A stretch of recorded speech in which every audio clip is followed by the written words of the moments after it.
Badlands. Explain those Badlands. That's a hell of a name.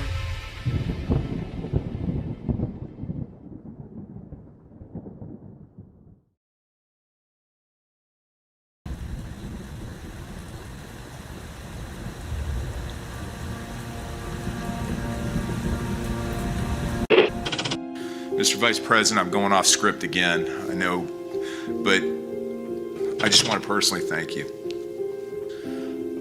We've been through some stuff. We've gone through some of the most complex military operations this country's ever conducted, and your steady hand and your leadership during those was a great source of strength for me. Thank you for your leadership. Thank you for your character. Thank you for your selfless service. Thank you for commitment. Thank you for being a mentor to me, Mr. Vice President. It's called the swamp. And you know what happened? And you know what I did? A big favor. I caught the swamp. I caught them all. Let's see what happens. Nobody else could have done that but me. I caught all of this corruption that was going on, and nobody else could have done it. Did I get that one right?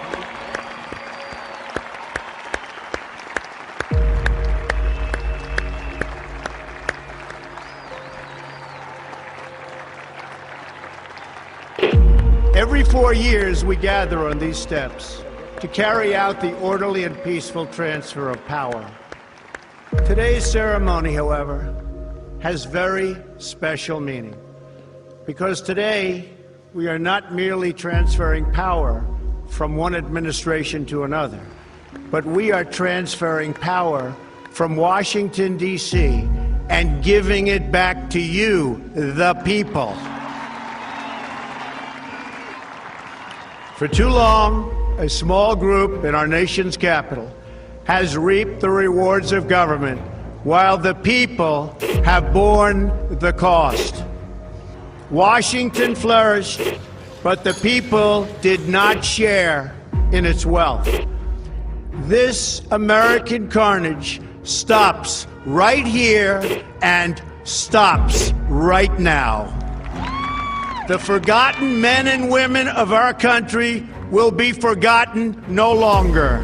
From this day forward, a new vision will govern our land. From this day forward, it's going to be only America first. This is a president of the United States who is a danger to the Republic. America first. He knows he's an illegitimate president. The oath of office I take today is an oath of allegiance to all Americans. The great Trump recovery. America will never be a socialist country. I will fight for you with every breath in my body. Russia, Russian, pro-Russian, Russian, Russia, Russian, Russian, Russian, the Russians. Russian. Russia, Russia, Russia. And I will never, ever let you down. A dangerous virus is spreading rapidly in China, and U.S. officials are very worried that it could come here. This is really the worst attack we've ever had. This is worse than Pearl Harbor. This is worse than the World Trade Center. There's never been an attack like this. The time for empty talk is over. Now arrives the hour of action. What they're doing is using COVID to steal an election. Together, we will make America strong again. You know what it's about? Fraud, fake ballots.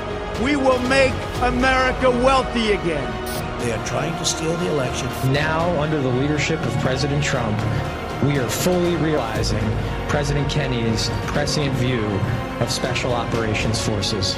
We will make America proud again. And watch, please, those mail-in ballots.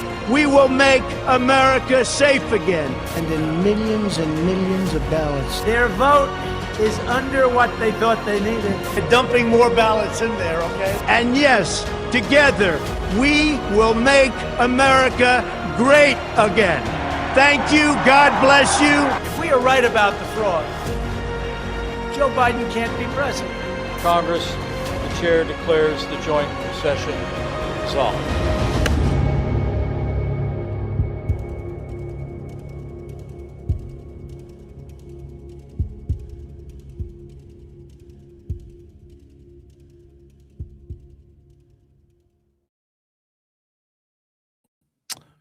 Well, good evening, everybody, and welcome to another episode of the Saturday edition of the Devolution Power Hour. As always, I am joined by Chris Paul. Chris, how are you doing, sir? I'm good. I switched my room around, so I feel like I am a little bit disoriented in space and time. I have to fix that. Look pretty normal. When you say you switched your room around, you're just facing a different black wall now? That's right. Well, I'm in front of a different black backdrop. Gotcha. No, actually, it's the same black backdrop, just in a different place. Gotcha. Awesome. And as always, undisclosed location. Well, of course. Of course. Yeah, man. Interesting stuff going on. Interesting is probably not the right word. Some of it's gay. Some of it's kind of like fun to talk about. We'll see. We'll talk about AmFest tonight. A lot of Psyops going on. Some tech stuff. New cybercom guy. Plenty to discuss tonight. Yeah. See what happens. But you looking forward to Christmas? I am, yeah. It's going to be an interesting week. I've got the presents out of the way. And Good. Yeah. Holidays are fun, you know? Yeah, they are. I'm not quite done shopping. I'm a procrastinator when it comes to Christmas shopping. I usually am as well, but I'm not going to be with my parents and that part of my family. So all of that gets done online. Nice. You can do that while you're watching football. Yeah. Softdisclosure.com. It's that easy. Exactly. We will get to that sponsor a little later. Why don't we start with a couple of our other sponsors, and then we can talk about, I want to start with AmFest and the scissoring that's going on over there. And then we can see where the episode takes us. But first up, we got some CB Distillery. Guys, if you haven't yet, it's not too late. Holidays are pretty hectic. Family drama, last minute shopping, late nights can be pretty stressful. That's why one of the best things you can do for yourself and one of the best gifts you can give to other people is CBD from CB Distillery. Everything you need for a merry holidays here. Stuff mom's stocking with CBD for better sleep. You can gift your fitness friends a pain relief stick for post-workout pain. And don't forget to grab a little holiday calm for yourself. Every CB Distillery product is made with premium quality, clean ingredients with no fillers or anything artificial. And they've got over 2 million customers. They have over 2 million customers and 100% money back guarantee. It's the gift you can feel good about giving. Go to cbdistillery.com, use promo code DPH, and you can save 25% off your entire purchase. That's cbdistillery.com, promo code DPH. Specific product availability depends on individual state regulations. Man, I don't know. This could be a rough reading episode, and I had a PSYOP manual I wanted to go a little bit through, so that can be a challenge. I will help you out as best I can. Okay, awesome, man. I appreciate it. Although I feel like my voice is a little dry tonight. Well, I don't know what don't you have water? I do. I always have water. Okay. Well, then. But some days you just have or at least I have, just kind of a dry sounding voice. You don't do your podcast like you used to, so your voice should just be primed and ready to go. You would think, but maybe it's just out of shape. You could have an out of shape voice. That's true. Interesting. But let's get one more sponsor here, and then we'll get into it. The Chef IQ Sense. This is how you take all the stress out of holiday cooking. I have not had pork chops as good as I've had them since we've started using the Chef IQ Sense. It will save your holiday cooking. Saved our turkey. We watched A Christmas Vacation, when they're cutting open the turkey and it pops open because it's so dry, got destroyed on the inside. Mm-hmm. That will never happen with the Chef IQ Sense. I can guarantee it. The Chef IQ Sense is the wireless cooking thermometer that takes all the guesswork out of holiday meals. Your roast, your turkey, your prime rib comes out perfectly every single time, turning I think it's done into I know it's perfect. It even tells you when to flip, when to take it off the heat, and how long to let it rest, basically like having a personal chef right inside your kitchen. With Chef IQ, you can sip your cocoa and actually spend time with your family instead of hovering over the oven. And here's the best part. It's the gift everyone will love, perfect for seasoned cooks, kitchen rookies, and everyone in between. This season, give yourself, your loved ones, the gift of perfectly cooked meals with Chef IQ. Use promo code DPH at chefiq.com, and you can get up to 30% off anything on the site. chefiq.com, promo code DPH. All right, man. Have you seen anything from AmFest yet? I have, yeah. I mean, I see clips pop up on my Telegram feed, and so I've watched a number of those. I actually did watch Steve Bannon's whole speech. Nice. But besides that, I think I saw a minute of Erica Kirk's like kickoff speech where she told us all that we were consigned to grovel for JD Vance in 3 years because Charlie Kirk says so. And she wasn't the only one saying that. And I saw parts of Ben Shapiro's ridiculous speech where he has deemed that conspiracy theorists are the new big problem. Yep.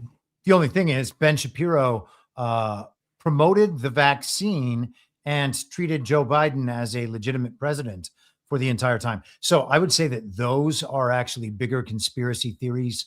That is more of that kind of irrational, baseless thinking than we have ever involved ourselves with. And 100%. you know, the thing that pisses me off the most about all that stuff, I mean, you know, when I say pisses me off, I'm like, that's bullshit and ridiculous. And it's sad that people believe this. I didn't actually like get angry about it, but you know, he just takes all his information from authority, and the authorities that he gets his information from are like intelligence agencies, global governing bodies, and like the military industrial complex and transnational corporations. So that is the worst conspiracy. That is an actual world controlling conspiracy that writes stories from nothing, and Ben Shapiro repeats them. And he is mad that there are people like us who say, hey, your stories obviously aren't true. Yeah. I personally love the infighting with those people. You know, I don't know how many of them are intelligence assets or whatever. They're definitely like you gotta assume all. Pretty much. But that makes it even more interesting, unless the whole thing is division op. Like to them, it probably doesn't matter, you know, which side people choose, as long as they're still not focused on our elections or the bigger at the actual issues. But that's what we're getting out of this. Half of TPUSA is Team Shapiro. The other half is like what, Team Tucker, I guess. Like those are the two. And then Megyn Kelly's getting called out, and the whole Candace thing is still going on. And the whole thing is just so dumb. And we have one Badlander there. His name is John, actually, too. Oh. Yeah, like somebody in the audience. Got it. And he's been DMing me a little bit about how normie everything is, and like you know, just it's one of those things where we're not going to get to those people. We're gonna have a difficult time reaching those people, or those people being willing to come to our level of, I don't know, I guess in-depth analysis and whatever level thinking you can even say we're at. They're not going to take that next step. And that's probably why a majority of this drama is taking place, because it's only getting them to invest more and defend whichever person they like even more, and refuse to move on from that level. Like they're stuck. Yeah. You know, as far as the audience goes, and the whole illusion is that they've got some grip on like the young conservative mind. They are, as far as I can tell, they are sponsoring these kids to fly in and attend these events. I think Alex Stein even said as much. What's that? When I interviewed Alex Stein, I'm pretty sure he said as much. Okay, well, good, because that's obviously my impression. And, you know, I don't know that that's true for every one of them or anything, but they have Turning Point USA chapters all around the country. And so you would assume that part of their $100 million budget goes to make sure that all of their events for their, you know, WWE fireworks and lasers walkout to techno music, that the kids who are there are sponsored and paid to come and be there. Yeah. So that part is weird as hell for me. I mean, they are totally obsessed with talking about who's going to be president in 2028, totally obsessed with the midterms, talking about how we've won these elections and that Turning Point USA has won these elections. I look at all that and I'm just like, this is total bullshit. Every bit of this is a lie. And you look at all those people, the roster of speakers for the weekend, and besides Steve Bannon and Donald Trump Jr., it just seems to be, and I'm not saying they're not part of this coordinated messaging op. It seems like they clearly are. Yeah. But all that is a coordinated messaging op. And to see them all come together, because these people are all treated as though they have developed these platforms independently and they've just become really successful in media and they have all these good and interesting things to say. None of that's true. It's all just scripted nonsense that they come out and perform on stage. Yeah. We're looking at a battlefield here, really, of just constant psyops from all sorts of different sources, and they're all aiming to suck you in. And once you get sucked in, it's so hard to come out. But every one of these little psyops that I'm seeing, including the Epstein files, which I want to talk about that next, they're serving as a method to delegitimize Trump. And it's becoming more and more obvious that there's so many people out here who claim to be, mega supporters, Trump supporters on our side, yet everything they do is seeking that delegitimization of Trump effort. And that's why I want to go through some of the PSYOP documentation stuff tonight and kind of just give that better understanding. But oh man, there's one more thing I wanted to say on that.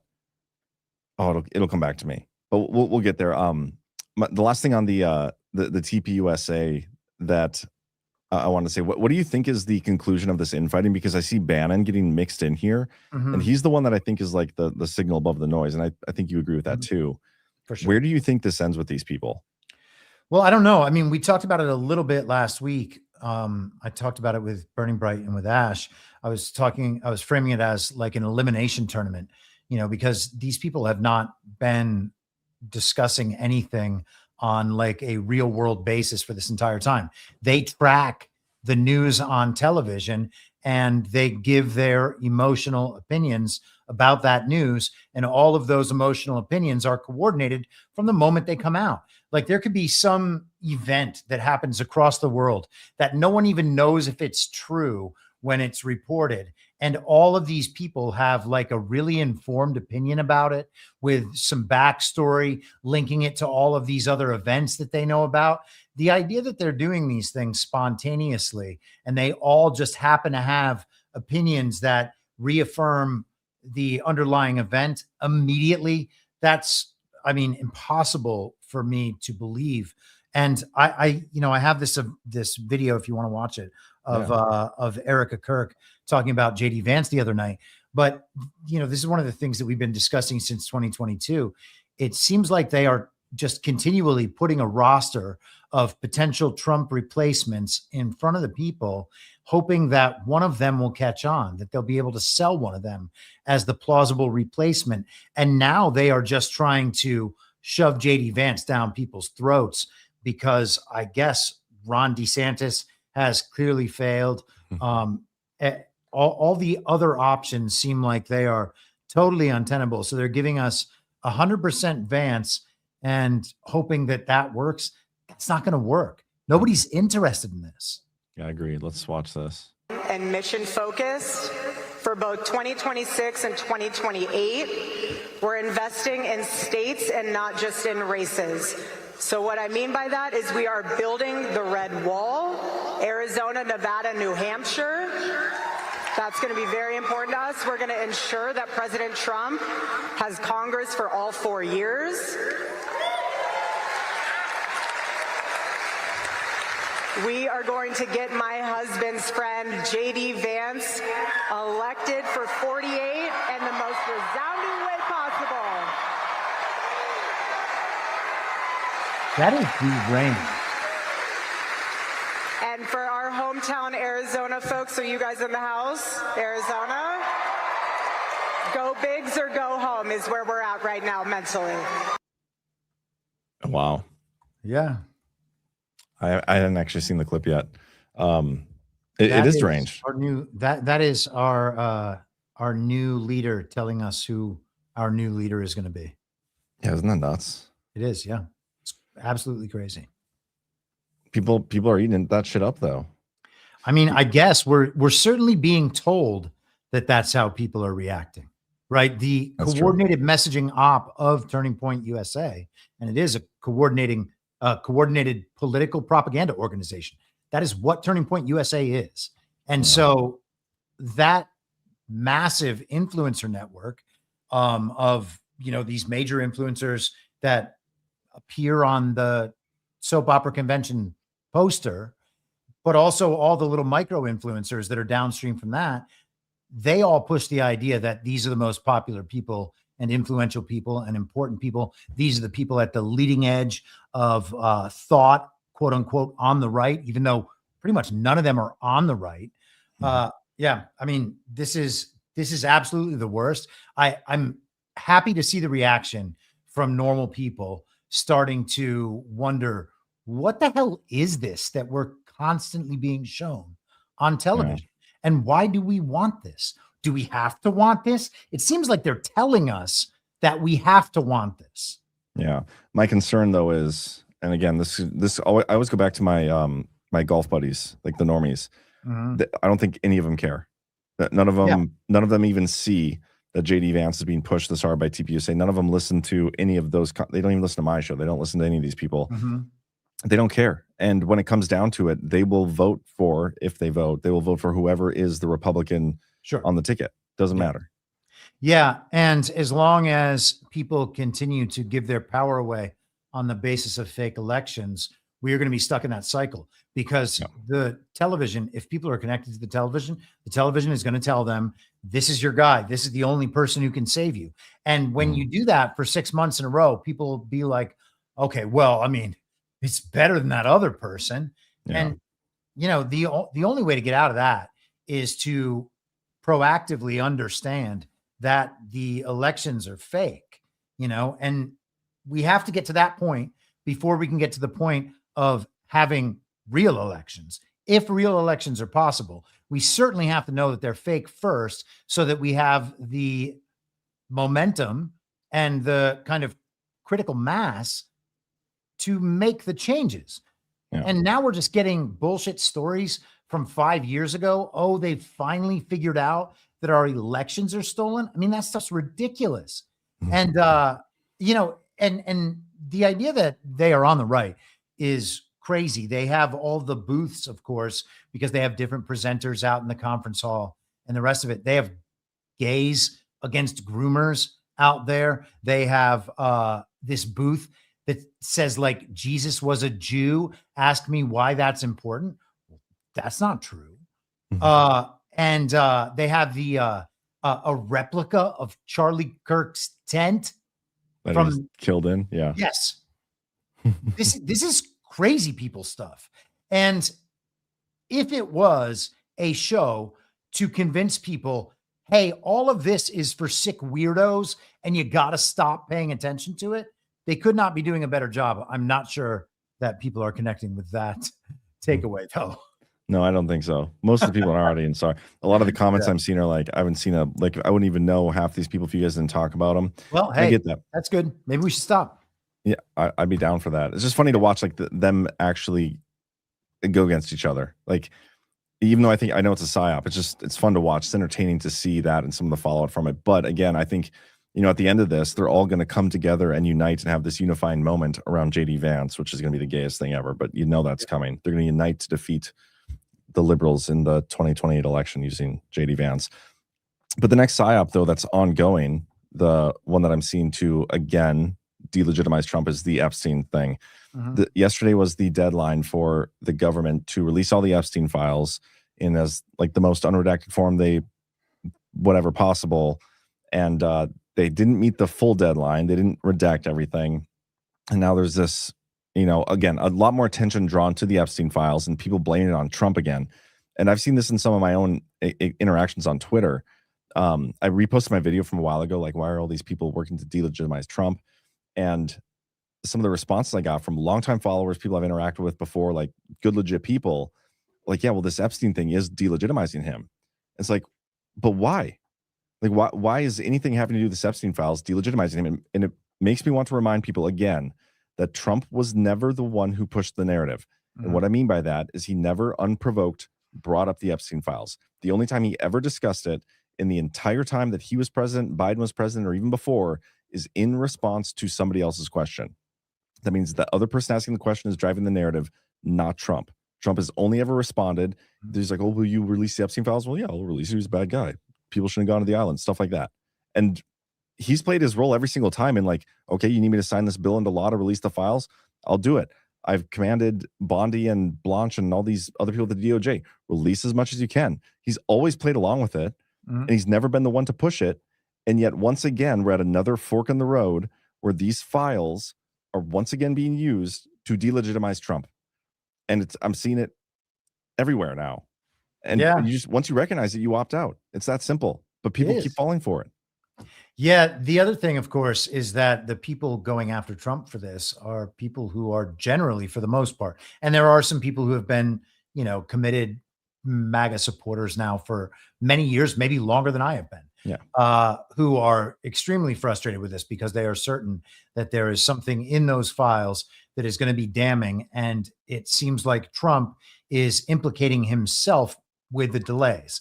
Now, I don't agree that there's something in those files that's going to be damning. That doesn't even make sense to me as a possibility. I agree. So I also don't think Trump is the cause of the delays. Well, I don't think so either, but at least there's some logic to why they think that. I just happen not to agree with them. Yeah. But besides that, then there's all the Trump deranged people who will go after Trump every time they think that they have a shot that they can land. And so those people, of course, are going after him. And I don't imagine that's going to stop at all. No. I will say this, though. The idea that the illegitimate Congress can pass legislation to force the executive branch to give them information that they have, and that Trump signs that bill, and this, this new part of the code, the encoded logic, as G would call it, that's been presented here, has no enforcement mechanism. The executive branch is the enforcement mechanism, and the Congress really doesn't have a lot they can do about that.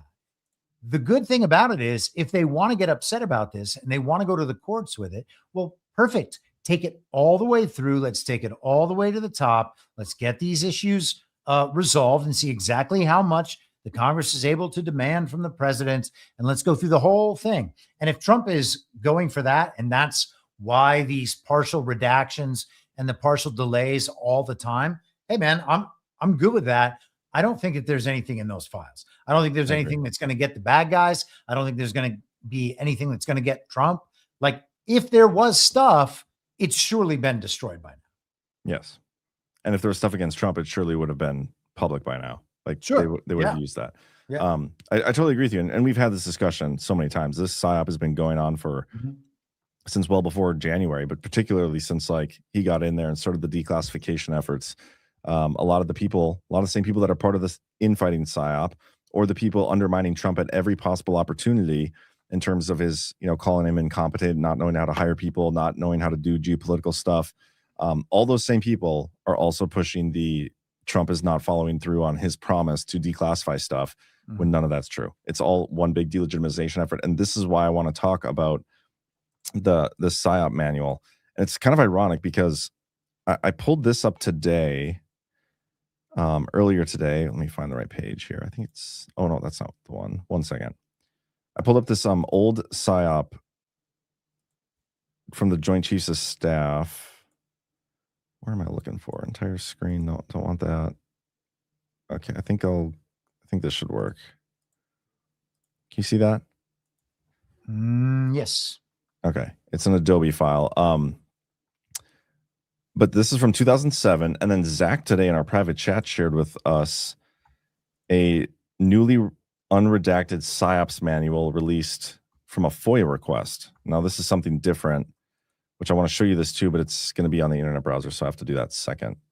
But they're very similar. But the reason I want to go through this, and I highlighted a couple things, is because just some of the definitional stuff, which I don't think we discuss, we don't get granular enough with our discussions of PSYOPs. But again, the objectives and the definition of this stuff, you can clearly see it happening. And I think it's so important, as I said earlier, to once you recognize the PSYOPs, then you're faced with the choice of either participating in it or opting out. And I think most people would willingly opt out of that stuff. I did think the timeline of this was interesting because it's a 2007 document from the Joint Chiefs of Staff, and it's talking about the 2014 to 2026 timeframe. What an interesting choice of timeframes. That's what I'm saying. That would overlap. So that would be 2 years left of Obama, and under what they expected, or so we're led to believe, 8 years of Hillary Clinton, and then whatever the next phase would be. And who knows? Maybe the phase was supposed to be somebody like JD or Ron as president right now, as a reaction to what we had. Yeah, it's interesting. It's before Trump went down the escalator and put his name in the ring. And I went and looked to see who who was the chairman of the Joint Chiefs of Staff at the time that this came out, because this is one of the documents. They put out educational doctrine stuff all the time, conceptual stuff, and it was this Peter Pace guy, and I'm pretty sure he is currently on the president's national security board, and he was recommended to be Trump's national security advisor when he became president in 2016. But he didn't end up doing it. He went with Flynn, I think, originally. Keeps happening. Stop doing that. Oh my God, stop it. I don't know why my computer's doing weird shit right now, but anyway, okay, I want to talk about this definition down here. I only got like 4, 5, 6 pages in, and I felt like I had enough to have a good discussion on it. So the nature of warfare in the 21st century remains as it has been since ancient times, a violent clash of interest between or among organized groups, characterized by the use of military force.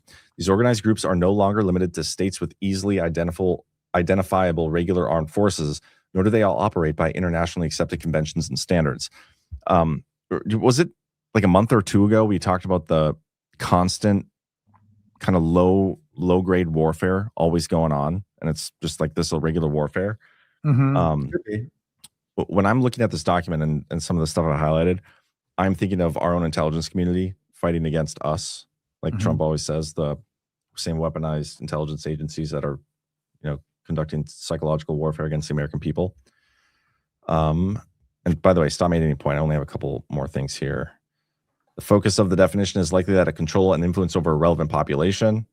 What makes irregular warfare different is the focus of its operations, its population, to gain or maintain control or influence over and support of that relevant population. In other words, the focus is on the legitimacy of a political authority to control or influence a relevant population. So again, Trump has this base, mega, and all these forces, even people that we look to in the movement, they're on this pedestal. They're going after us. They're trying to rip us away from Trump, and that's what all these delegitimization efforts are over. You know what I mean, man?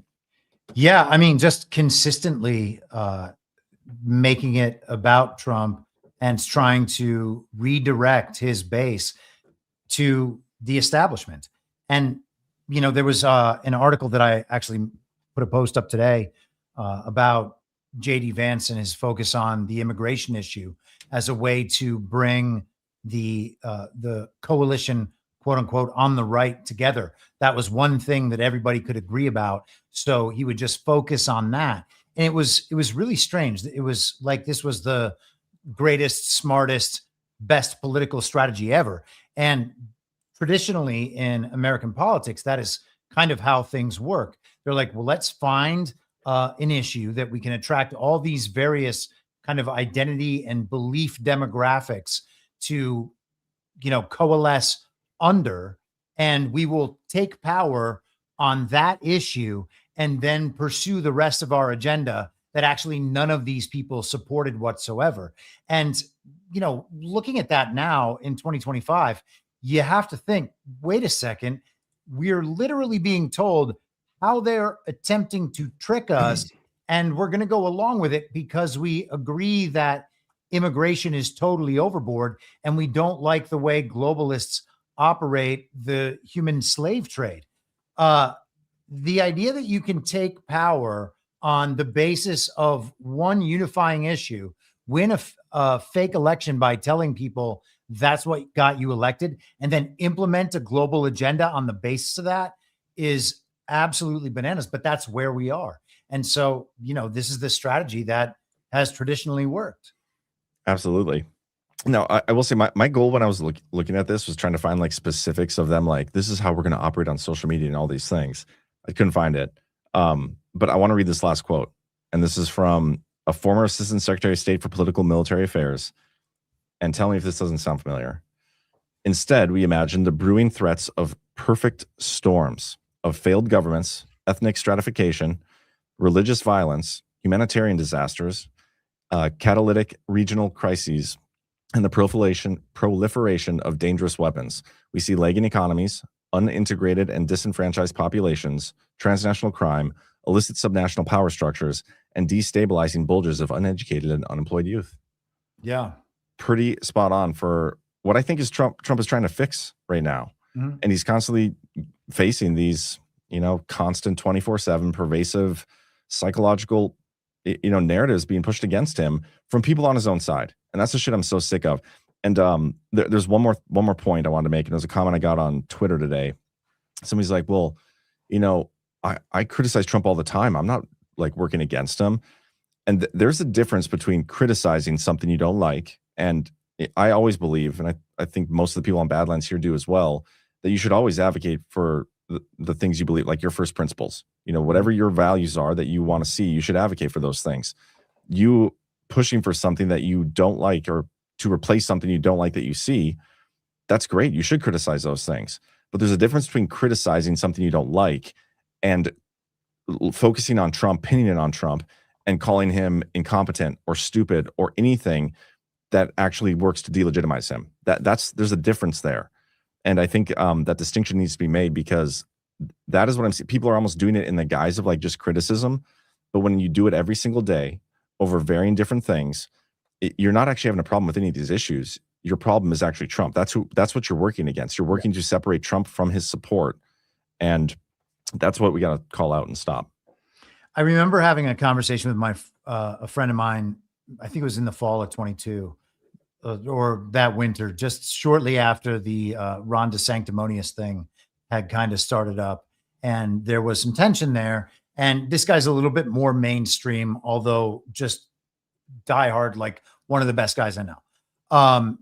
But he was like, can't you say that Trump is wrong about this or that, or you? And I was like, you want me to blame something on Trump that I don't actually blame on Trump. It's not that I agree with him all the time. I express views that are contrary to Trump all the time, including and especially the people that he puts around him. I mean, people were getting mad at me a year ago for disagreeing with the television characters that he was adding in the reality show of his administration.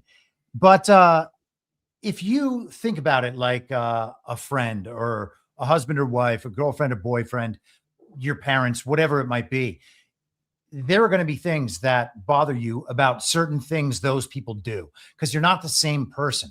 And something they're going to do is going to annoy you or bother you. You disagree with how they're doing something. You see them do something over and over again in a way that you don't like. There's all sorts of things that you can be upset about. But the idea that I'm going to take that out on them rather than just understand, okay, we're different people, we're not going to agree about everything.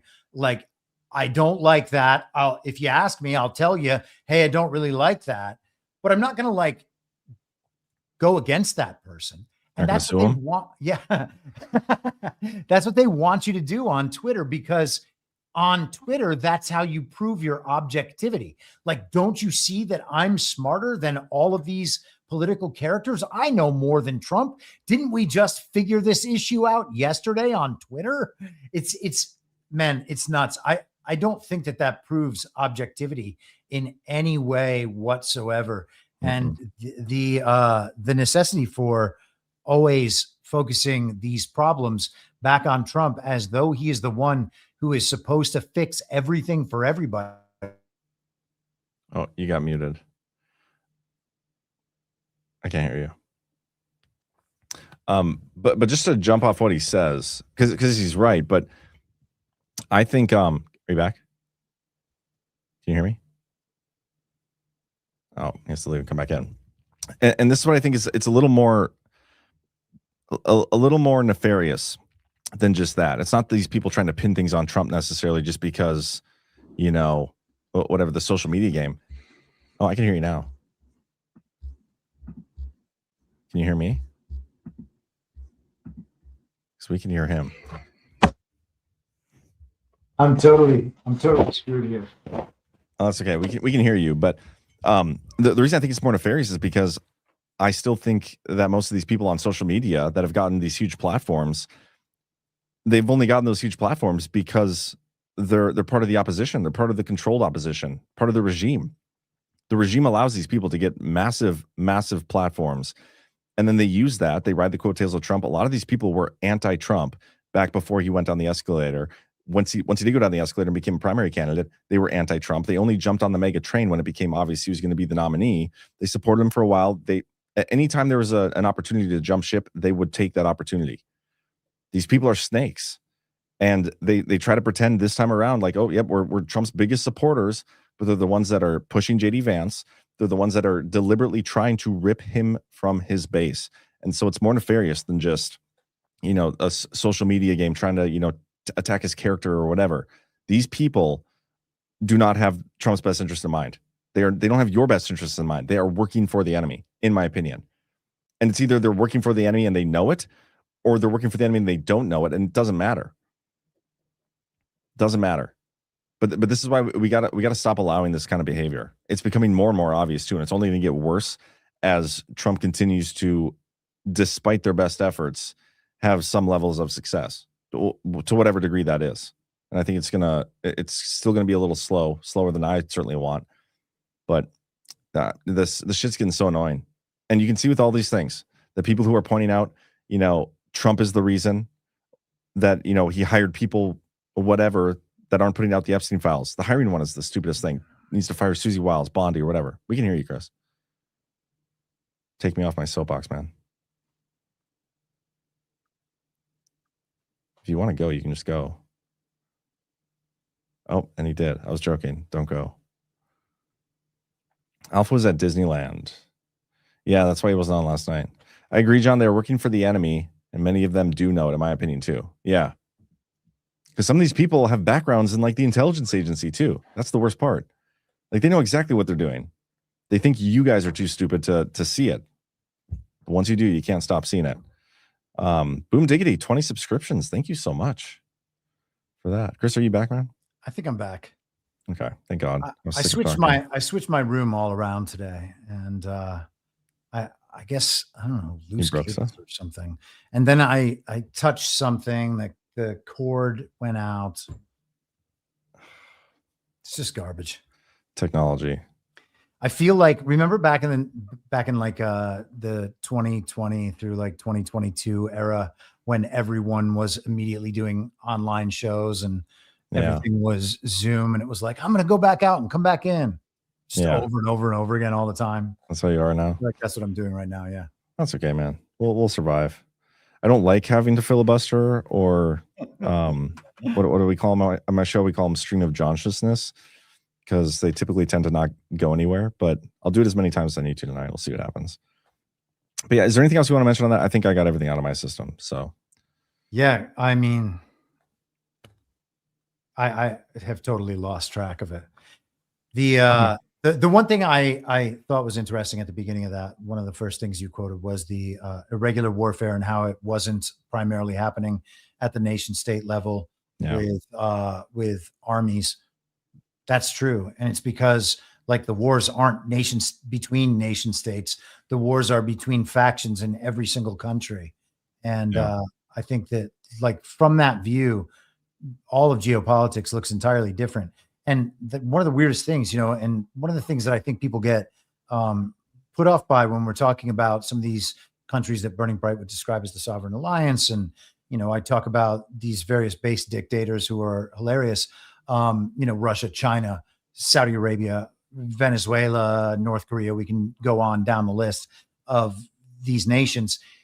The idea being that this is one cohesive thing, that North Korea is North Korea, Russia is Russia, China is China. If we hear that there are these prison camps for Uyghurs in China, well, that's China doing that to Uyghurs. It can't be anything other than the nation state operating against this group of people. And when you're not focused on the factions, when you're only focused on nation states, you can't actually analyze that in any productive way, because there are more things going on. Like if Donald Trump was going to be blamed for everything, and COVID was a perfect example, California locks down in extreme ways. New York locks down in extreme ways. You saw like those weird little plastic bubbles that people were eating in on New York City sidewalks outside restaurants. If in a foreign country, Donald Trump was blamed for doing that, we here in America would be like, well, that's insane. That's not how that's working at all. That's not Trump doing. You can say, look at what America's doing, but that doesn't make any sense because it's like a totally different ideology governing different aspects of the country. And it's important to actually understand what the driving force is behind these things that are happening. Yeah, man. Got it. I'm having one of those nights. There's another thing I just thought of that I wanted to say. How did you start that again? With the irregular warfare, understanding kind of the good twin, evil twin, that there are factions in these nations, they're not nation states warring. The point I wanted to make, there was something you said in there, I remember it now though, is it's really a battle for the consensus of people. It's not even a matter of getting people to do anything. They just need to be able to sell their bullshit fabricated consensus. Like, even if you don't agree with something you're seeing on the TV, if they can just make it seem like enough other people agree with that thing that they're showing you, then they have some sort of consensus that people won't go against. That's all it is. Yeah. It's really that simple. Well, hence social media bot armies and fake news polls and the rest of that. All of that is supposed to provide the illusion of consensus. And then once you get consensus or the illusion of consensus, then you place key figures in key places, these influencers, these micro influencers, gatekeepers in social media spaces, and they will essentially, even spontaneously a lot of the time, to protect their own viewpoint, will basically adopt the communist struggle session sort of tactics and like gang up on certain viewpoints, and they'll make sure to marginalize viewpoints. It's so weird. There are still viewpoints in the so-called truth community that are like off limits. If somebody believes in that thing, you get to call them stupid. And it's like, even if you're skeptical of the normie opinion, the consensus opinion, even expressing skepticism means that you're stupid. And it's so weird that that still happens from people who are like playing match with QAnon stuff, because they were called that all the time for years. And they're still like, oh, you're going to talk about this? That's so dumb. Only dumb people talk about that. Sure. That's the only people talking about these things that actually nobody knows. Yeah, I agree with you, man. There was a part in this document, I can't find it now, but it was perfect. I forgot to highlight it, but there was a section in here where they talked about, and it just made me think of Venezuela. It was like, sometimes you could go and overthrow a country and take out their government, but you might actually make it even too far delegitimized by trying to overthrow them, because the people there will see it as like a foreign invasion, incursion, and you'll never have any form of legitimacy because of it. And I was like, this is fucking Venezuela. This is why Trump's not going to actually get involved there. Let me see if I can find it. Legit. I don't know if I'm going to be able to. The propaganda push on that has been overwhelming. Like, I haven't seen too many programs run this hard to convince people to be sure about one of these wars. It's like since the beginning of Russia, Ukraine, I guess, maybe Israel and the paragliding go-kart incident were kind of like that. Yeah, I would say so. I mean, this is one of them. But at least that started with like a trauma event, that video coming out and then everybody immediately going crazy that weekend. That was like a mass trauma and a coordinated messaging campaign. So there was something to that. The Venezuela thing has just been like this slow ramp up of mostly just bullshit and slander for no reason. Most people don't understand what the hell is even the problem. But that's something about that strikes me as kind of a little different. I did listen to this guy at TPUSA or AmFest, whatever they call it, because I was like, okay, what are they going to try to sell us on this Israel Gaza thing? And I picked up on the bullshit pretty quickly. Let me play this clip. I spent 505 days underground in terror tunnels. There was no fresh air, no sunlight, no sense of time. Just darkness, pitch black, 24 hours a day. So he said 500 some days underground. It was just darkness, pitch black, and he said 24 hours a day. He didn't say for just part of the time. He said all the time it was pitch black. I couldn't see my hand in front of my face. At one point, I thought that I have gone blind. Now, this is a little bit later in the speech. There's like a 4-minute gap between him saying these two things. 100 days into my captivity, the IDF fought just above me. And when they moved on, they left behind books. My captors brought them to me. And inside, I found a small card with Psalm 20. A card I somehow managed to hold on to, and I memorized it. So many holes in the story. At one point, he says that the only thing he would eat is like 1 cracker a day. So his captors would only give him 1 cracker a day, and any water he'd get would be barely anything. It'd just be like salty water. Mm-hmm. But they brought him books so that he could read them in pitch darkness. And that in pitch darkness, he did happen to read those books and he memorized something. Like, I thought this whole story was bullshit. But yeah, I mean, it very well could be. I certainly don't know. The idea that there are hostages after the paragliding go-kart incident, which I don't even believe, seems to be crazy. And I know that people think I'm crazy to think that, and that's fine. That is clearly just a scripted performance, though. And these speeches are written. Maybe it's written by him. I kind of doubt that. And so they're going to take poetic license with a bunch of this stuff. So whether it's, physically possible for that to have happened, I don't know. But the story he's telling is clearly just an exaggeration. And he's there at this major media propaganda event, turning his story into propaganda. Why, if these stories are real and the support for the cause is real, why is the propaganda necessary? That's a question that we should always be asking when we see the reactions to this stuff. Why is all of this necessary? Why are you trying to gin up emotion? And then what is the agenda that you're planning to pursue if people go along and they are sold on the emotion? Yeah. And it's Israel thing too, which again, that's another one of the psyops I keep seeing most often are one, it's the no accountability thing, which I understand it. I get it. I want to see people arrested in tribunals and all that stuff too. Who knows what the timeline is on that?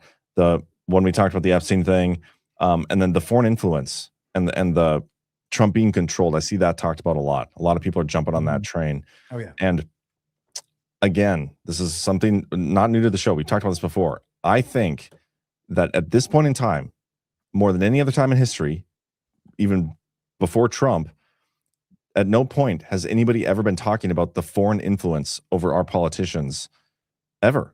Like you never heard people talk about how Israel owned our politicians. That's all you hear about. It's all you see on social media. There's a whole faction of the internet that's only talking about it. And I think that's no accident. I think that is because of Trump. And I think it's more deliberate than people think. He wants you guys talking about that stuff. I agree. And let's watch this. Somebody in the chat says, Chris, you act like you've never been a hostage. I feel like in many ways I've been a hostage for a long time. Let's watch Mark Levin the other day attempt to manhandle and claim ownership over Donald J. Trump. This was so weird. Great. These people do like Israel. Hold on. I mean, look at Trump's face right there. And he loves Israel too. It's true. 2 seconds. Just 2 seconds. 6 years ago, I was up here, and I said, "This is our first Jewish president." It's true. Now he's the first Jewish president to serve 2. Wow. Yeah. I mean, he's trying to claim power and ownership over Donald Trump. That is so disturbing. And people are like, well, why didn't Trump react differently? Well, how's he supposed to react? Right. Yeah, we're going to see how the story develops. And I think that the reaction will be more long-term and more anti-regime. And I think that it's generally been anti-regime. And I agree with the point that you were just making. Who could have seen us even reaching these points? So whatever it was that got us here, I agree that Donald Trump is primarily responsible for the change that we have seen in our relationship with, or at least the perception of the relationship with Israel. I think that that's largely Trump's doing. So this stuff bothers me a lot less than it bothers other people. But as far as what Levin was doing right there, I mean, I don't think it's mistakable what that was. Yeah, man. The Israel stuff's not going away, and we got Ghost in the chat. So oh, he will perfectly grease those wheels for us while we move on to the next topic, I'm sure.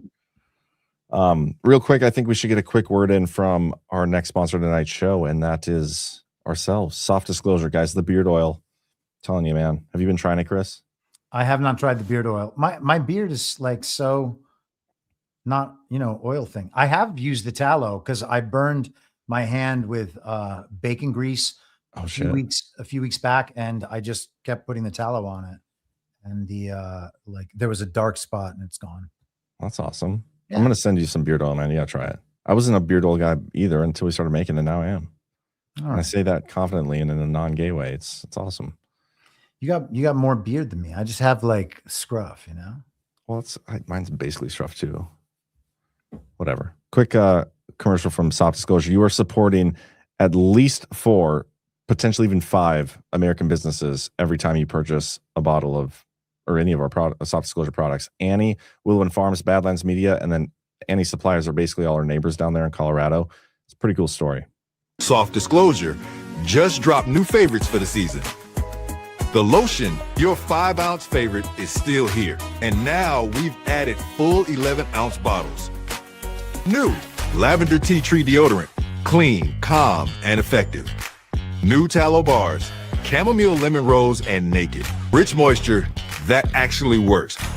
And now the lineup is complete. Beard oil in unscented and spiced vanilla. Palo lip balms, available in chamomile mint, vanilla, naked, and vanilla tangerine. Palo bar minis for pocket-ready hydration. Available in vanilla coffee and naked. And finally, lavender vanilla lotion. Clean, calm, and made to work. Visit softdisclosure.com. Use code Badlands and get 15% off. Soft Disclosure, for truth you can gift. Awesome. All right. How about we transition a little bit to some more of the technological stuff that's going on this week? TMTG decided to merge with, was it TAE? Yeah. And this is a fusion center. I thought this was interesting coming from Trump. I mean, you're kind of waiting for something new in the technology sphere, especially when it comes to like energy with nuclear and AI and all this huge boom we got going on in the, Gtopia's future of Bitcoin, everything. At some point, we need to address the energy, I guess you could call it a crisis. And here we have Trump's business merging with this company to form the first fusion power generator or whatever this is going to even be. Let me find the relevant quote here. Trump Media, this is from Devin Nunez. Trump Media and Technology Group built uncancelable infrastructure to secure free expression online for Americans. Now we're taking a big step forward toward a revolutionary technology that will cement America's global energy dominance for generations. Fusion power will be the most dramatic energy breakthrough since the onset of commercial nuclear energy in the 1950s. An innovation that will lower energy prices, boost supply, ensure America's AI supremacy, revive our manufacturing base, and bolster national defense. TMTG brings the capital and public market access to quickly move TAE's proven technology to commercial viability. This is a pretty big move. Yeah. Yeah. I mean, particularly with the American Bitcoin company, which is a Bitcoin mining company, with the communication stuff. Ken Kahn and I talked about this a little bit yesterday on Daily, but all I could think when I saw that development, and that development was basically on the same day as the TikTok deal is supposedly now closed. We get the 6G thing. All this stuff coordinates on a timeline. I think that is not any kind of mistake. And I don't want to go too deep into this because I haven't backed it up, and I don't know if you even saw the article, but I found this, or somebody sent me this article where someone on Substack had gone on a pretty substantial seeming dig about what might be under the ballroom that's being built in the East Wing, and talking about it going 9 stories deep, and thinking about it potentially being a data center or some kind of secure military data center. I saw video on that. Facility. but I didn't see the article. You should send me the article, and Yes, I can. so that video was taken from that article that I posted. Let me see if I can find this. But I think all that stuff's really interesting. But what I was going to say is, going back to some of the stuff that we've been talking about with General Quas now for a couple of years at the Guard events, and this parallel infrastructure for communications, for energy generation, transmission, and storage, for the finance aspect, for defense aspects, all that stuff. It seems like Trump is building an ecosystem for all of that, a parallel infrastructure for all of these, kind of digital next generation needs that we have, or at least our lives have developed into making those needs. But it seems like he's building out that parallel ecosystem, and it just seems to be happening step by step.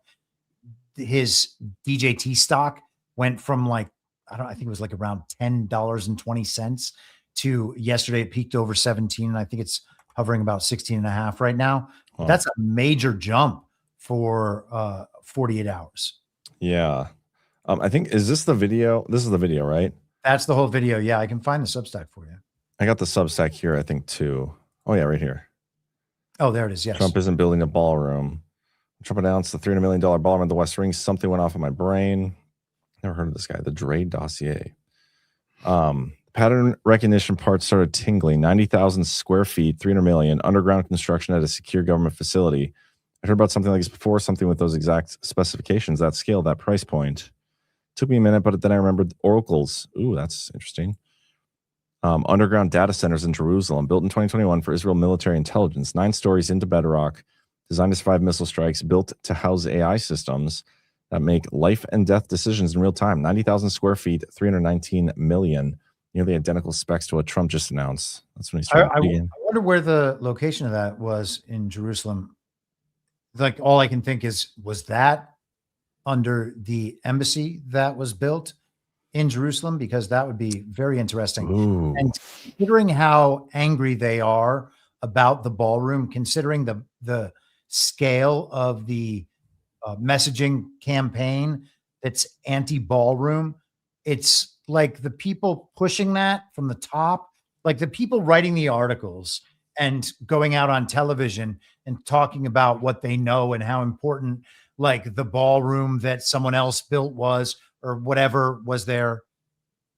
The scale of the anger and the blowback to something as simple as changing a room in the White House, the scale is totally unjustifiable if it is just a ballroom.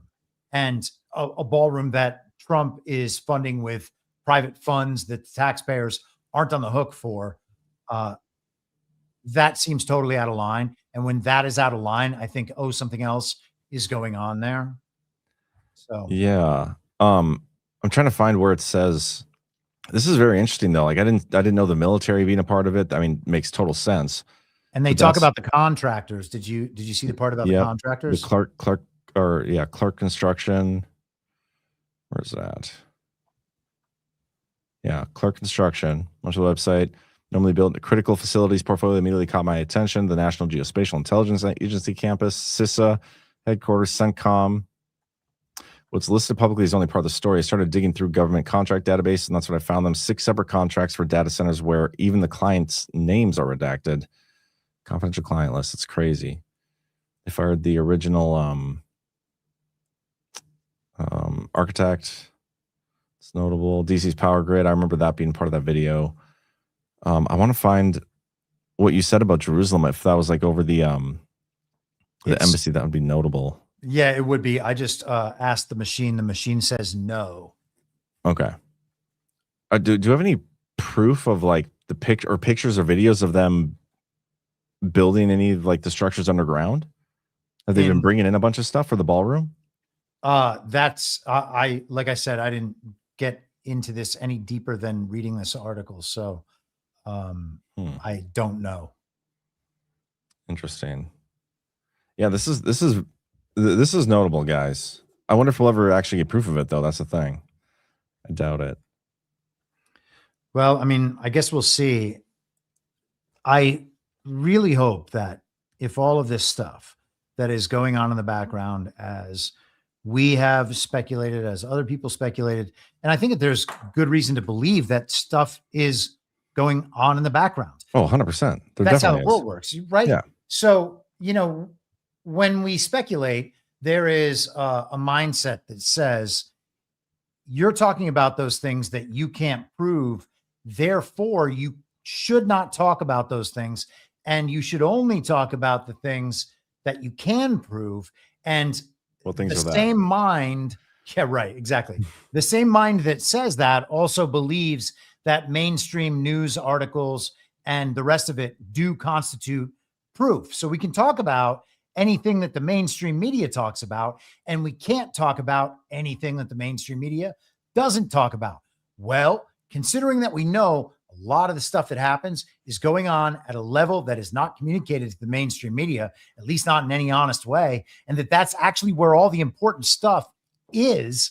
If we want to talk about what's actually happening, then on some level, we do have to speculate. We have to find as much information as we can, watch for patterns to emerge, understand what the history is, and when we see certain things, what those things mean. And, that's really all we can do. At some point, if all that stuff that's happening in the background is being done for good reasons to serve the American people, well, they have to tell us at some point. Yeah. Otherwise, they are just pursuing an agenda that they are hiding also from us. Okay. It's one thing to say, hey, we're just hiding this stuff from the enemy. Well, okay, but you're also hiding it from us. So are we the enemy? Are you not telling us because we wouldn't want it? And if we wouldn't want it, then how are you the good guys? Yeah, that's such a good point. And you talk about this, or we used to talk about this in terms of like devolution. It's going to be very difficult for us to ever like traditionally prove that devolution took place, right? Like they're not going to release the documents on it. I've come to accept this stuff, but we have this almost theory, and when stuff that hits that theory maps onto reality, and you're the one who said it that way, it's the thing that best maps onto the reality we're living through under the Biden term. Well, then that's what you believe is going on. It's fully speculative. I mean, there's stuff to back up each and every data point, but it's still speculation to a degree. That's what we're doing now moving forward too. And it's such a good point. That's are they really the good guys? If both sides are conducting psyops, it's all narrative warfare. But if we don't get any form of like way to break out of this and they just keep lying to us moving forward, they're not really the good guys. Even if they're doing it for good reasons that we're not allowed to know about. Yeah. And I don't want to totally get us back into the AmFest thing or anything, but we have a lot of people there. We have a lot of people who are attending the soap opera convention, and they're on stage for the event. And we have been told for many years that these are all the secret white hats, and they're just out there trying to wake up the normies. And that's why they're saying things that everybody knew 5 years ago and that they can't advance or any of that. All those people are part of a special plan.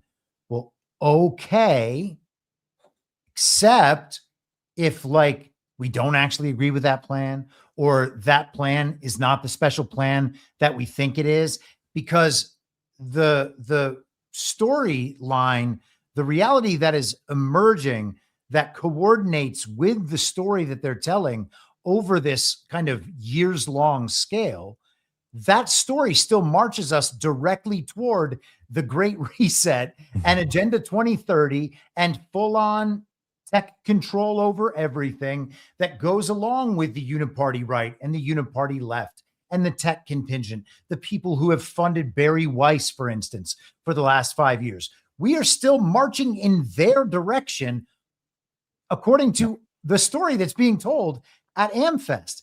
And so is that the story that we want? Because I was under the impression that that was the story that we were attempting to resist. Yeah, well, it's all part of the plan, man. You just got to trust it. You're not allowed to see it. We're not allowed to actually get proof of it.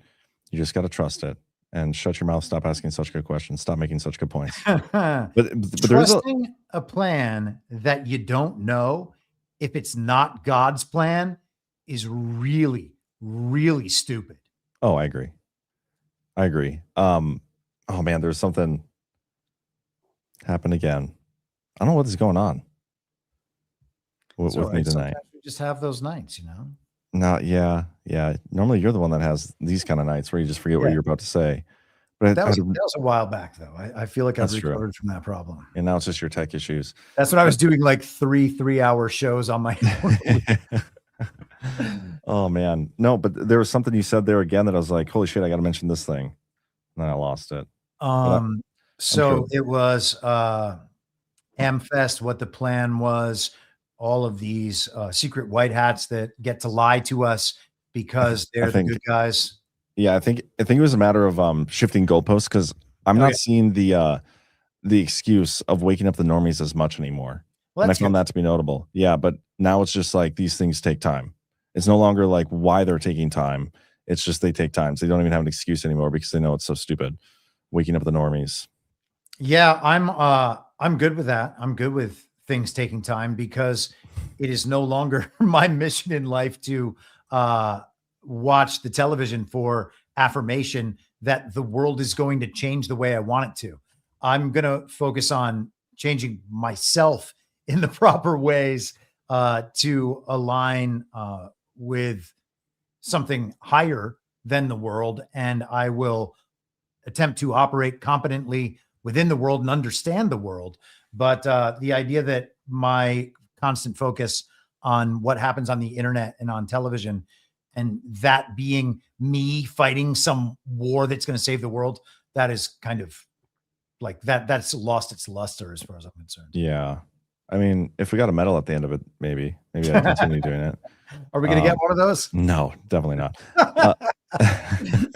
No, you're right though. I mean, I think, we should all be pursuing, at least this was, I agree with everything you said there, pursuing, sovereignty in your own personal life in as many ways as you can. And it's just funny that a lot of the people online are excusing away bad behavior for the sake of less sovereignty. It's like, well, what these people are doing by not telling you what they're doing and us just going along with it because we think the plan says it's a good, like, it's just so stupid. And it's the most slave mindset that I think you could probably have. Yeah. You're in a trance and just being fed these decodes, and that's all you sit online and do all day long, and you don't pursue any form of like actual advancement in your life at all. Just sitting online and playing match, as you say. It's counterproductive, but that's why we don't do it, I suppose. Anyway, we do have a new director of the NSA. We could talk about this. I didn't have a chance to get into that. Yeah. I didn't either, but we could do a little live dig on it. President Trump nominates Lieutenant General Joshua Rudd to lead NSA and U.S. Cyber Command. There was a story, and I can't even call it a story. Laura Loomer supposedly said that General Nakasone had his security clearance pulled this week. And I mean, if I heard that online, I'm not sure if I'd believe it anyway, but I especially don't believe it just because Laura Loomer said it, because she's clickbait McGee. So I'm waiting for any form of actual confirmation. But that would be an interesting one, considering how hard Ezra Cohen-Watnick, how much he does not like him. Although he had a really interesting tweet exchange today where he was basically calling these TPUSA people not spooks. And Yeah, that was kind of weird. Yeah, that's crazy as far as I'm concerned. I mean, what is a spook then?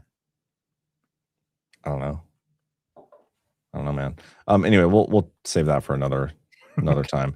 President Trump has formally nominated Army Lieutenant General Joshua Rudd. We're going to look this guy up here in a second, to serve as director of the National Security Agency and commander of the U.S. Cyber Command. The Defense Department announced on Thursday the NSA and Cyber Command have operated without a permanent leader for months following the April removal of General Timothy Howe. And with Lieutenant General William Hartman serving as acting head since then. Senate received President Trump's nomination of Rudd for promotion to general earlier this week.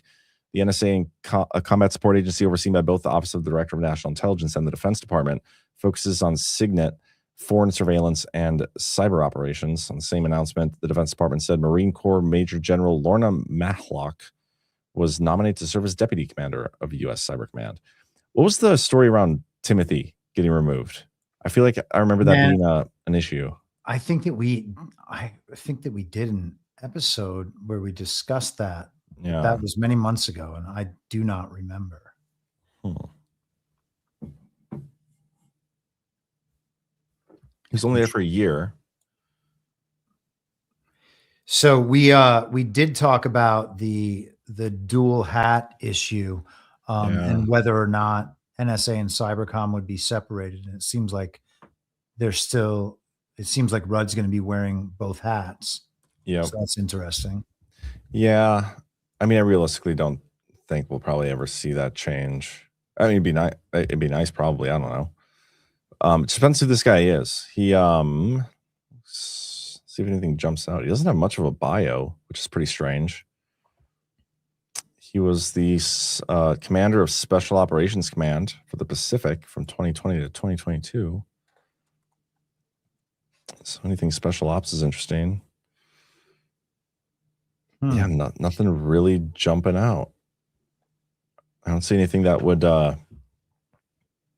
overlap with Chris Miller at first pass through here. I was trying to take a look more at the tech route and see if there were any hints in there, because the the 6G executive order today. I mean, who knows if that links in with some of the other tech stuff that we just discussed. And I think wasn't today I saw Trump post the anniversary of the Space Force. Yeah.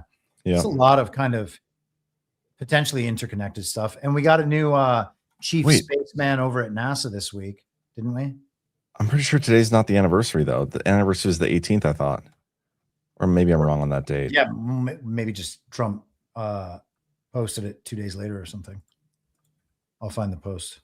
Yeah, here, I had it pulled up. I just didn't share my screen. Let me double check that. So I could be wrong on the date, but I could have swore it was December 18th. And was that 2019, the end of 2019 when he did that? What was that?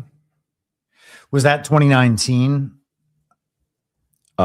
Yes, because here, December 18th, remarks by Vice President Pence at the 8th meeting of the National Space Council. And this is where Chris Miller thanks him for his efforts. Let's see here. Remarks by Vice President Mike Pence at Space Force's first birthday celebration. Okay, so 2019 is when it started, and Trump did post that this morning. Did you pull that up? I was looking for. Yes, I did have the truth pulled up. Yeah, there you go. Okay, so this would be then the 6th birthday. Yeah, it's interesting too, because that period in December, if we go back and think about what else was going on there, that was the lead up to the very deadly pandemic and to the Ukraine impeachment hoax. So those are the sorts of stories that would be used to cover other things. I mean, man, the Space Force thing has always seemed like there's, we just talked about what else might be going on in the background. That seems like such a big tech movement. And, there's some of our friends in the chat who have spent a lot of time studying ether physics and the rest of that. Yeah. One of the interesting things about the Nuno Loureiro assassination, the MIT professor the other day, that we're told, I mean, some of that has implication study into ether physics. There is, I firmly believe, and I obviously can't prove this, and can't talk about it on a technical level the way many people can, but the idea that mainstream science is telling us the truth about our reality when it comes to physics and cosmology and a number of other subjects. We saw what they do during the very deadly pandemic. And I'm not saying that that is conclusive. You can never trust anything that they say ever again. But when you start to pull on a lot of these threads, what you find is that the consensus science, as they refer to it, is based on theories and essentially just stories that they support with math about all these things that are not actually observable and that no one has actually observed. And what they prove with math actually flies in the face of what we observe and what people have observed throughout all of human history up till the last few hundred years. And if we are being told that the things that we observe in reality are actually totally the opposite of the way that we observe them, well, I'm open to that possibility.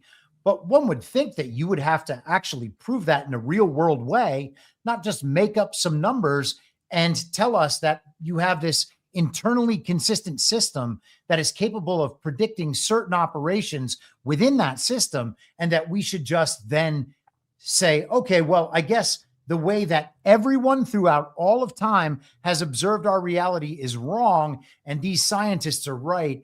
And it seems like we are getting to the point where enough of society understands that they are now having to retreat in the narrative aspect, which means disclosure that some of this stuff just was never how we were told it was. And the way they're going to do that is by telling us that it's actually new technology that's been developed that changes the way we perceive reality.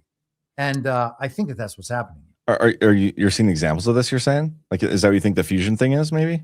I think the fusion thing is absolutely along those lines. And I think that we're going to have a slew of other scientific examples that go along those lines. I think the quantum stuff, and, you know, this is stuff that General Quast has talked about on the Sean Ryan interview and the rest of it. I mean, he said a lot of things on that interview that are just like, those are things that are going to make you think twice. Talk about the quantum stuff being able to take information out of different timelines and just eliminate it from reality.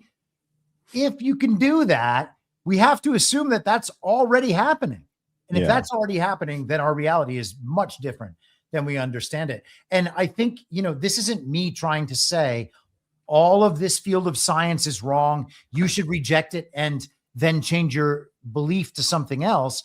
It is just a statement on like epistemic humility and saying, hey, you know, we actually don't know a lot of this shit that we pretend to know. We have been indoctrinated with, by the way, what is a bigger indoctrination than consensus science? We are taught about it since we are 5 years old. This is how it is. This is how it is. This is how it is. Let's go to the Space Museum and see the lunar lander. That thing went to the moon. No, it didn't. Trump signed that this week too, by the way. I know. Yeah, it's going to be great to return there. But we should at least be honest about the shit that we don't know and the shit that no one knows, and that there's some shit that no one's ever going to know, because the world is mystery and we're not God. God knows, we don't know.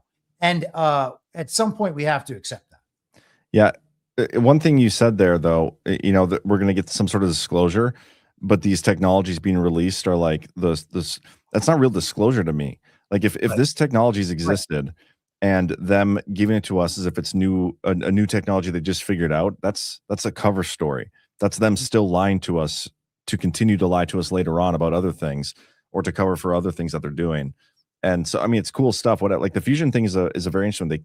That guy died this week. Like, what are the odds of that happening? Some MIT professor who just so happened to be, you know, the same shooter as the Brown suspect. Like, how perfect was that for the narrative of those guys? Tie that in a little bow. They got a standing ovation at like the Providence basketball game or something I saw today, which I thought was hysterical.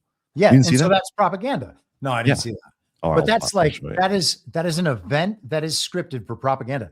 And I mean, this is not stuff I'm making up. You can go back 100 years and read Edward Bernays, and he's like describing how these events are set up exactly for these purposes. Check this out. And by the way, real quick before I show you this, the Space Force, it was started on December 20th. Okay. So they're right about that. Trump's Truth Social post is right, but they celebrated its birthday on the 18th in 2020. And so these psychopaths celebrated a birthday not on the actual day of birth. And I have an issue with that. That is a weird thing to do.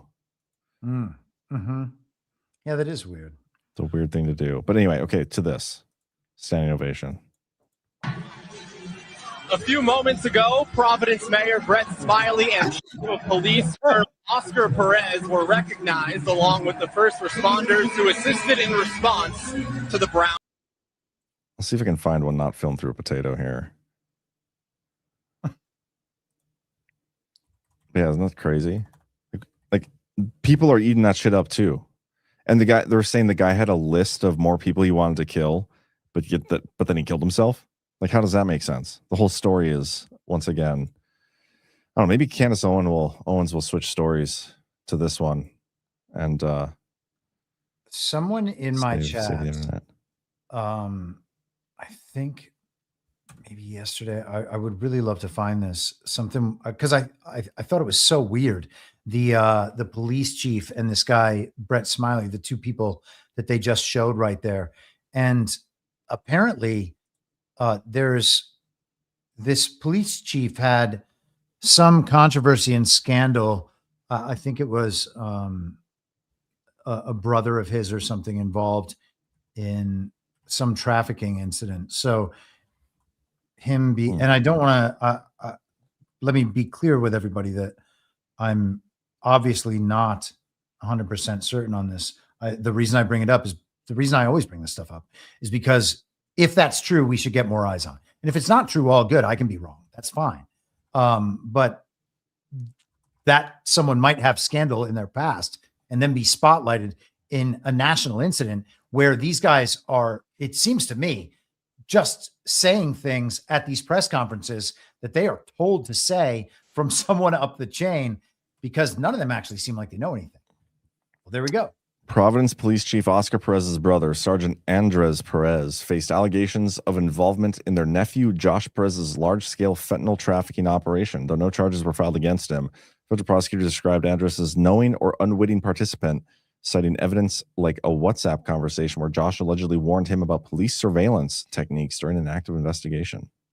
Well, so there you go. So now this guy's put up on a national stage and people will hear about this story.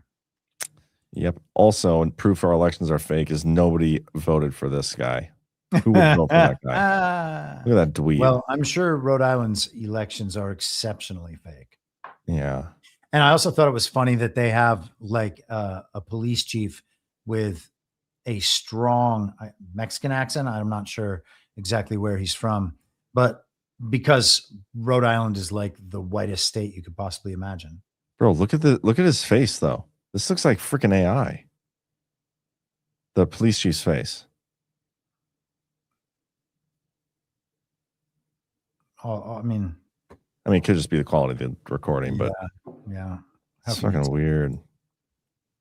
Anyway, yeah, man. I'm glad I didn't totally whip on that.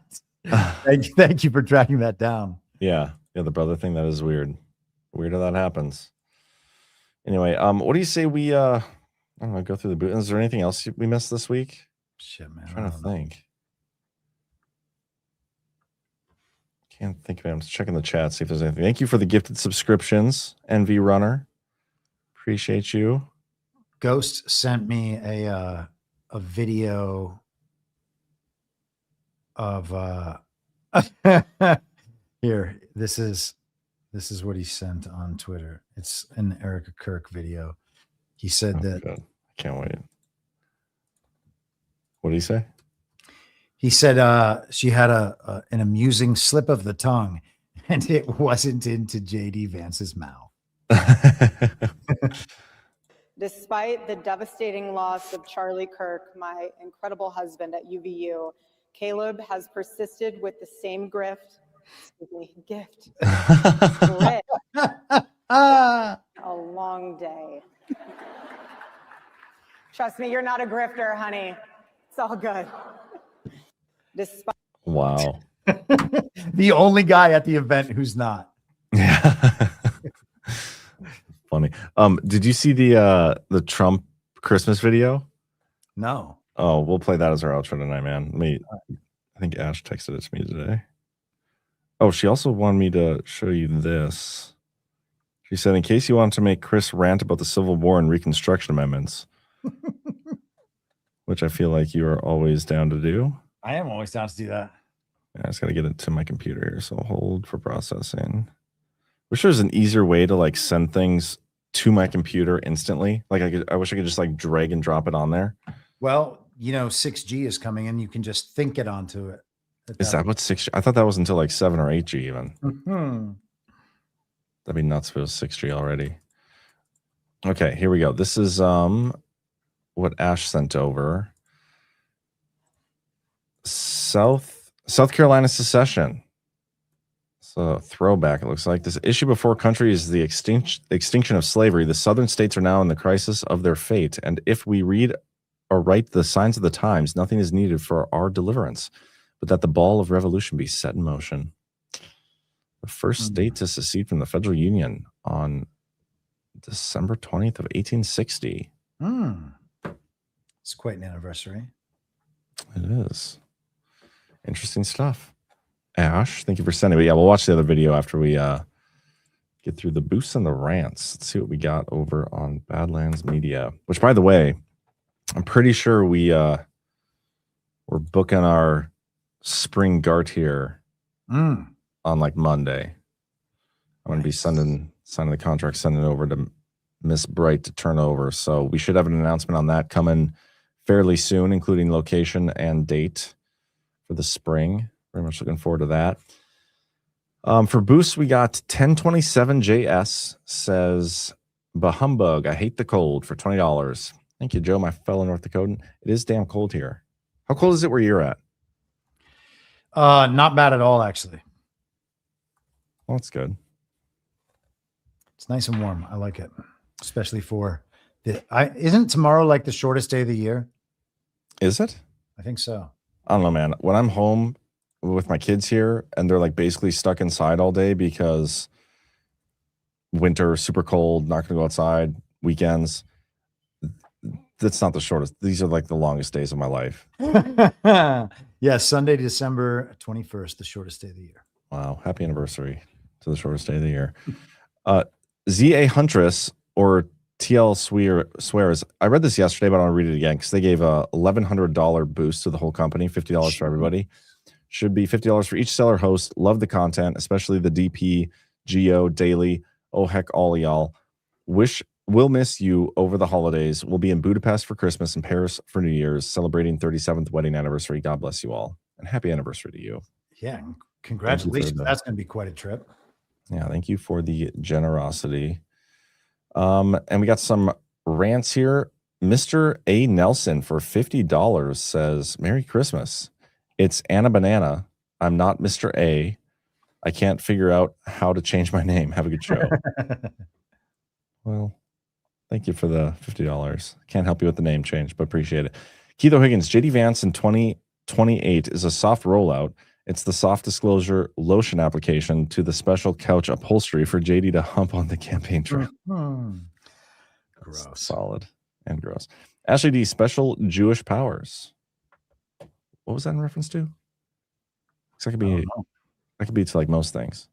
Maybe it's just maybe she's transferring those to you with that dollar. Oh, is that all it takes to transfer Jewish powers? Well, I don't know. Does it feel like you are more powerfully Jewish? No, not for $1. I feel like it might take like 10. So somebody want to try 10? And then I'll try. If that works, then I would suggest your Jewish powers have been ramped up considerably. Yeah, only with the test. It's the only way we'll know. And maybe even with 100, then it like gets to the next level. I mean, I bet it's orders of magnitude every time I get significantly more money. Old feller, my two daughters came home from college this week. They liked/followed Charlie Kirk and brought up in discussion about how weird Erica TPUSA is. Nice. And are not on JD Vance train. Not sure their op is working. That is great. Your kids sound based. What college do they go to? It must not be like a super woke lib college. Yeah. Simul 10, Flynn seems to imply at times that Trump doesn't know what he's doing and goes along with Burns' story. What's up with that? I do think he's a patriot, but it's very suspicious to me. I do not like the behavior either, because I do believe some of the things he's saying is also working to delegitimize Trump. And I have a hard time saying that because everybody, he's on this pedestal in the movement. And I know people like and support him. And I like to support him too. I've supported him a lot. I've asked him to speak at our conferences. But yeah, some of the things he says, it does, in my opinion, align with the left's presentation of Trump as him being incompetent to some degree, and I don't agree with that. Boom Diggity for $50 says, thank you, Boom Diggity, by the way, very generous of you. Fusion energy changes everything. Massive fusion-powered desalinization can provide fresh water anywhere on the planet. It sends a link. And you know what's interesting about that is General Quast is he's part of a company which also can do the same thing. And that's this Genesis Systems renewable. Doesn't it? Yeah. Yes. Yeah. So different from the fusion energy, but what an interesting comment. Oh, let me get the boost or the rants back up here. Thank you, Boom Diggity. Keith O'Higgins. So by 2028, Trump will send a female astronaut to get the moon's rocks off. Terrible, but great at the same time. Miss Rhea Freedom Fighter, great show. Thank you. And Merry Christmas. Merry Christmas to you as well, Miss Rhea. Appreciate you. Old School 69, The Mastery of Trump. Sent a Substat link. Check that out here when I get a chance. And then Keith O'Higgins, Chris, any new intel from Hollywood on Reiner murders and possible gang ties, Deep State or MK Ultra, Iran or Israel? I don't know. The mafia gang ties, that stuff seems interesting to me. I mean, the fact, wasn't there like a 5-hour delay on police showing up and they were waiting for a search warrant or something, and Michelle Obama was supposed to see them that night? And I suggested maybe it's possible that Big Mike is the world's greatest assassin. That would be plenty of time for a cleanup crew to get in there afterward and make sure that the scene is locked down tightly. I mean, what are you supposed to trust about anything that we're told about these events? Yep. It sure is interesting. I did see the thing about the Obamas, but and they're the ones who admitted that. Like, they're the ones who came out and said that they were supposed to see him. Yeah, she was on like a talk show. She was on like Kimmel or something. Yeah, super weird. I don't know. The whole thing is weird. Yeah.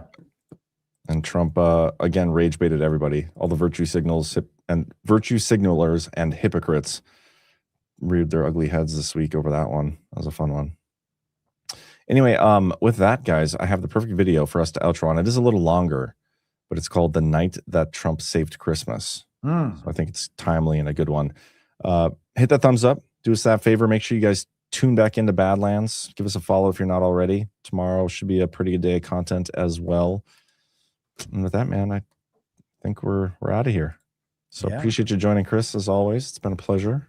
Good to see you, and Merry Christmas to everybody who I will not see before then. Although Tuesday night, watch Badlands Story Hour. There you go. So it's not your last appearance. Maybe you guys can play this video then too. Have a good night, everybody.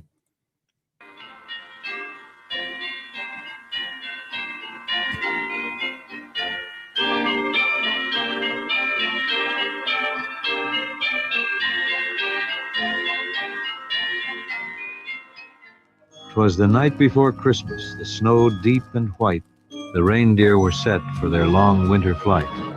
The elves were all wrapping the last gifts with care. The scent of hot cocoa hung sweet in the air. Old Santa sat slumped in his chair by the fire, his nose red and runny, his fever grew higher. He sneezed and he sniffled, he coughed and he wheezed. Oh dear, Santa groaned. I'm as sick as can be. Outside of the workshop arose such a clatter, a chopper arriving. What could be the matter? Away to his window old Santa did dash, threw open the shutters and drew up the sash. There on the snow, touching down with a thump, Marine One arrived with President Trump. Donald stepped down onto the snow with a confident stride and a soft orange glow. Hey, Santa! Trump called, You look tired, so tired. I'll be Santa this year. It's a job I admire. I've handled much bigger, believe me, it's true. The economy, China, I'll handle this too! Old Santa just blinked, then he started to grin. Hello, my old friend. Come in, come in. I've done this for centuries, year after year. A night off sounds nice. It's so cozy in here. Trump strutted inside to the workshop with flair. The elves all stopped working to ogle and stare. These elves, Donald said, they're incredible folks. The best in the business. They're really no joke. We're going to have Christmas like never before. The biggest, the best. That's what we're here for. He loaded the sleigh with his own special touch. More gifts. We need more. This isn't enough. The bag overflowed, stacked right to the top, all made by the elves in Santa's workshop. Then onto the sleigh he climbed up with great pride, Melania's cookies tucked right by his side.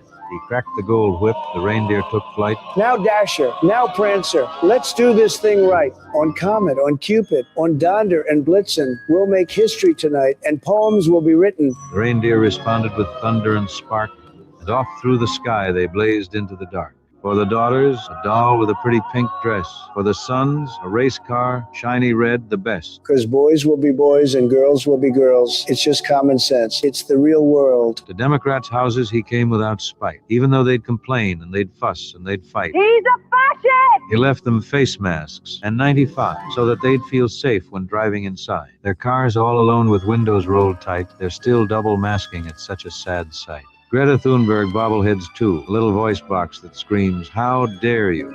In one quiet house, Trump knelt by the tree. When a little boy woke, he'd got up to pee. Santa? He asked and slowly walked near. But Santa looked different, more orange, less beard. Not Santa, Trump said with a wink and a grin. but just as good looking and way, way more thin. The boy rubbed his eyes. Are you President Trump? Trump just smiled and gave the kid a fist bump, then held out a flag, red, white.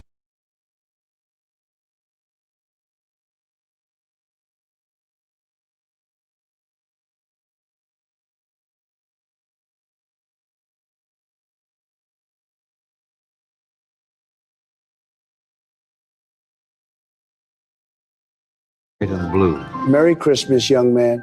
This is for you. Before heading north, Trump cinched up his coat, one last present to give to the cartel boats. No missiles tonight, it was Christmas, you see. Instead, he dropped something more natural.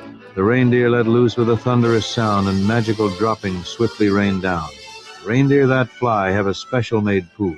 It sparkles, explodes, and it's quite deadly, too. Boom went the speedboats. Blam went the drugs. Out into the sea flew the criminal thugs. But Trump wasn't done. He swung around back. I'll finish them off with a quick double tap. Another pass over, more presents from Deere, and the cartel's whole shipment had just disappeared. That's how we do Christmas. Trump shouted with glee. Merry Christmas, you scumbags. This gift was from me. Trump finally turned north as dawn filled the sky. The reindeer were tired, and so was the guy. Old Santa was waiting with cocoa in hand. Well done, Donald Trump. That was all just so grand. It was nothing. Believe me, I do this all day. I love delivering toys in your sleigh. The people are happy, the presents delivered, the drug boats are sunk, and justice delivered. He handed the reins back to Jolly St. Nick. Call me again whenever you're sick. You saved Christmas this year. God bless you, my friend. Trump nodded and turned. The trip had to end. Marine One lifted off into the sky, and Santa waved back with a tear in his eye. Trump leaned out the window that cold Christmas day, real loud so Santa could hear him say, To the soldiers abroad and the farmers at home, to the builders, the truckers, wherever they roam, to the cops and the nurses, the teachers, the vets, to the kids in pajamas and the family pets, and even the haters, the losers, the fakes, and even Pelosi, that treacherous snake. Santa heard him exclaim as he flew out of sight. Merry Christmas to all, and to all a good night. But then Santa heard one more thing at the end. Let's make America great again.